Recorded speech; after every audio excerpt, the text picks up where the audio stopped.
E esta questão deve-nos suscitar mais do que nunca, porque quando olhamos para o percurso, quer a nível nacional, quer sobretudo a nível internacional, das formas como o conhecimento tem evoluído, quer na área dos grandes problemas societais, ou do clima, ou da energia, ou certamente das questões associadas à saúde pública, mas também à cultura e à economia, o que hoje temos a certeza é que precisamos de mais conhecimento e de mais partilha.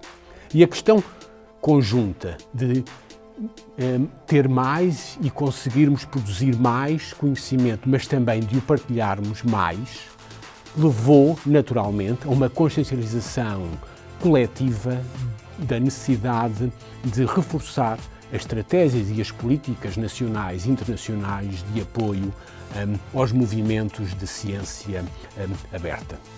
Isto passa-se naturalmente em Portugal, mas hoje é verdade no contexto europeu, mas também no contexto ibero-latino-americano ou no contexto norte-americano e, de uma forma geral, certamente no contexto asiático ou africano. E por isso é uma realidade a necessidade de construirmos uma sociedade mais justa, com mais conhecimento, com mais partilha e por isso a necessidade de reforçarmos as estratégias de ciência aberta, que se baseiam sobretudo em 3 questões e aí alinhamos a nossa estratégia com aquilo que são os movimentos internacionais nesta área. Acesso aberto, dados abertos e fontes abertas. Como na gíria anglo-saxónica se diz Open Access, Open Data, Open Sources. Estas são as 3 principais vetores da ação de qualquer política e estratégia nacional de ciência aberta. E este processo não estamos a começá-lo do princípio. Foi um processo que em Portugal começou em meados dos anos 90 e, obviamente,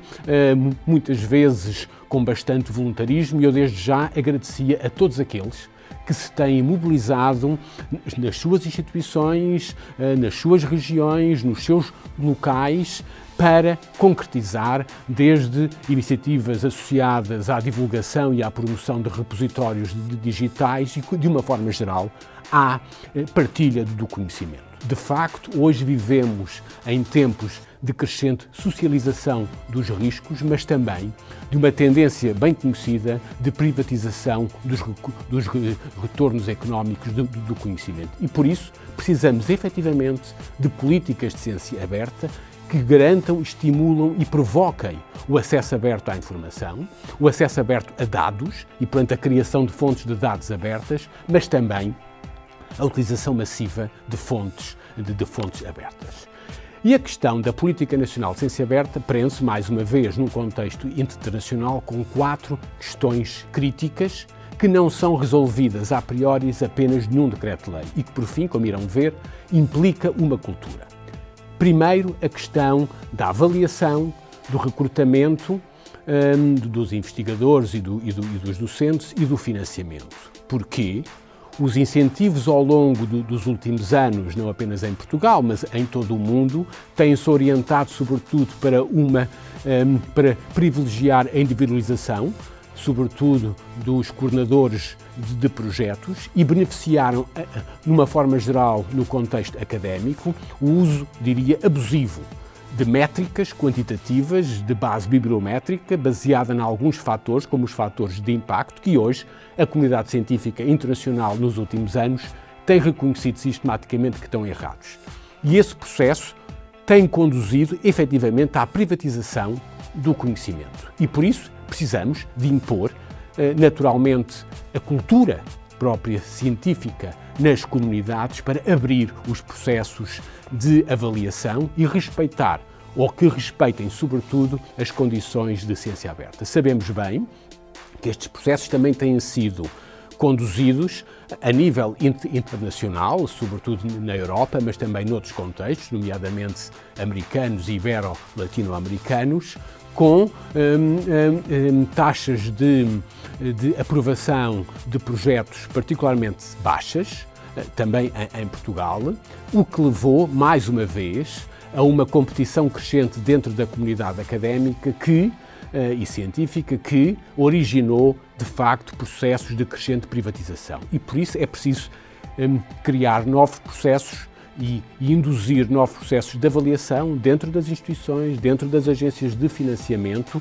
usando processos cada vez mais abertos de avaliação, aonde seja possível contrariar as tendências que observamos durante os últimos 10 a 15 anos de privatização do conhecimento e de individualização do conhecimento. E, portanto, é um esforço público grande, ao nível das agências de financiamento, ao nível das instituições no recrutamento e ao nível, obviamente, dos próprios processos de avaliação e seleção. E, por isso, estamos empenhados em Portugal em concretizar uma política moderna de avaliação e financiamento, ajudando as instituições também a evoluírem no recrutamento dos seus processos.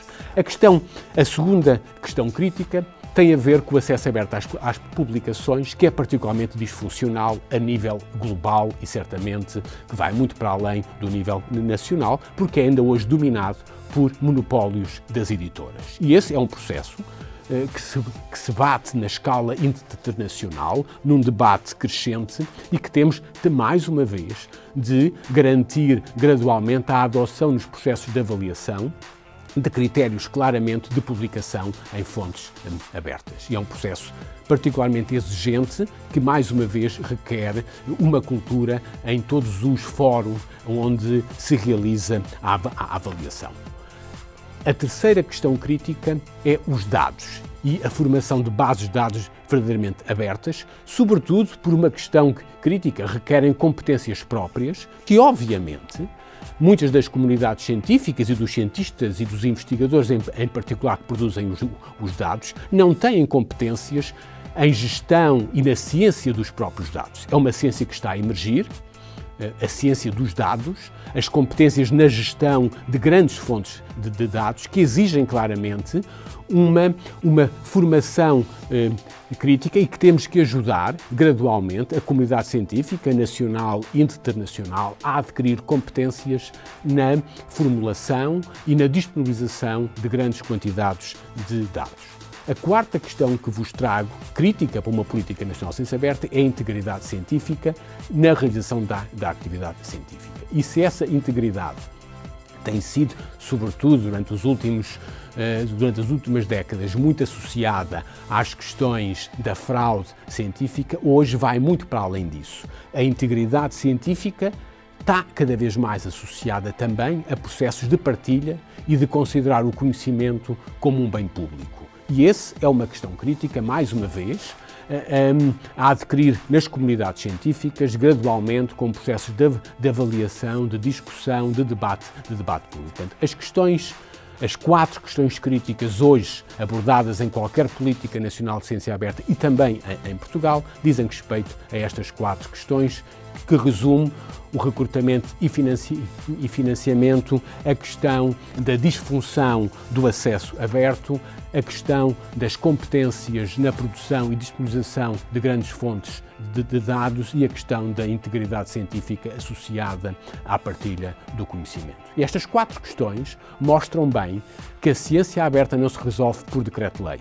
Certamente requer políticas e estratégias nacionais, mas é sobretudo um movimento e um esforço coletivo que requer a adoção de uma nova cultura de modernidade que só pode ser feita com um conhecimento mais aberto e mais partilhado. E é nesse processo que estamos claramente interessados em fazer de Portugal também um caso piloto de ciência aberta a nível europeu e internacional. Deixem-me, contudo, de falar que a questão da ciência aberta induz outros movimentos. De uma forma geral, gostaria de vos falar em 3 questões adicionais relacionadas com a ciência aberta. Primeiro, aquilo que chamo o conhecimento aberto ou a democratização crescente do conhecimento.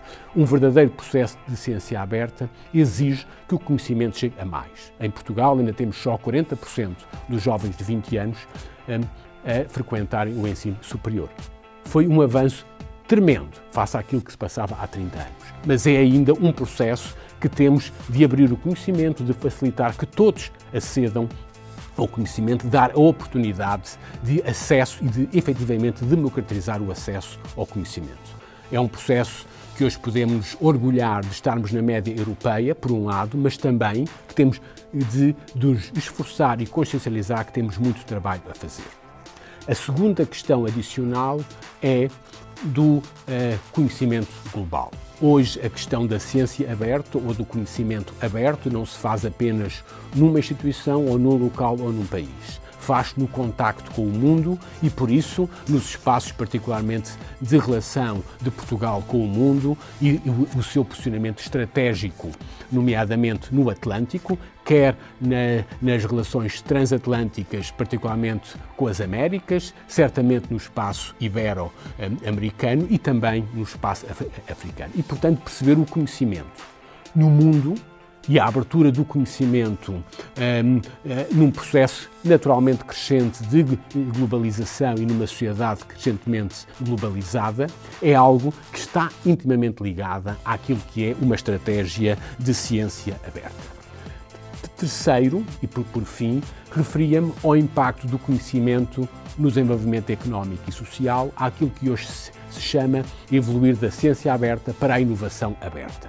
Exige aqui, sobretudo, abrir a novos atores e a múltiplos atores. Hoje o conhecimento não é propriedade única dos cientistas ou dos investigadores ou aqueles que têm na sua essência a produção do conhecimento. Sabemos bem de muitos estudos e da literatura técnica nesta área que os utilizadores também contribuem para um processo crescente de inovação e que, sobretudo, hoje, aquilo que na literatura técnica se chama de inovação aberta, exige-nos a pensar o conhecimento numa miríade de atores, em relações complexas, certamente que exigem o reconhecimento dessa variedade de atores, desde certamente os investigadores, os académicos, os estudantes, mas também as instituições intermediárias e, por último, os utilizadores, as empresas, as autarquias, os museus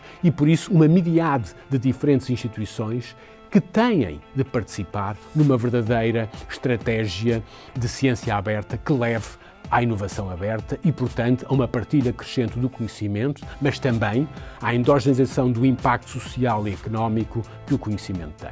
É isso que é a base da Estratégia Nacional de Ciência Aberta, é provocar o debate na sociedade portuguesa sobre a necessidade de produzir mais e de partilhar mais conhecimento.